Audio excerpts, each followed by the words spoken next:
বরবাদ cinema নিয়ে সমালোচনা করায় এবার ঠান্ডা মাথায় বাঁশ দিলেন দেলোয়ার হোসেন ঝন্টু ও নানা শাকে পরিচালক মেহেদী হাসান, যা শুনে ভক্তরা নিচ্ছে মজা। এই ঈদে মুক্তি পেতে যাচ্ছে বরবাদ সিনেমা, যে সিনেমা নিয়ে অলরেডি ভক্ত থেকে শুরু করে বরবাদ টিমেরও আগ্রহ অনেক বেশি। কিন্তু অন্যদিকে সেন্সর বোর্ডের সদস্যরা অলরেডি সিনেমাটি দেখছেন। এর মধ্যে সিনেমা দেখে দেলোয়ার হোসেন ঝন্টু বলেন, বরবাদ মনে হয়েছে অ্যাকশন সিনেমা, তবে শুধু অ্যাকশন থাকলেই হবে না, গল্প থাকতে হবে, যা বরবাদে খুঁজে পায়নি। অন্যদিকে নানা শাহ বলেন, বরবাদে আহামরি কিছু ছিল না, তবে অ্যাকশনের দিক থেকে তুফানের কাছেও যেতে পারবে না, বাকি সব কিছু ঠিকঠাক ছিল। তাদের এমন কথার পর নির্দুনিয়া সমালোচনার ঝড় ওঠে।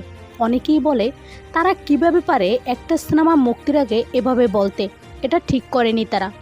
অন্যদিকে তাদের এমন মন্তব্য নিয়ে এবার ঠান্ডা মাথায় বাঁশ দিলেন পরিচালক।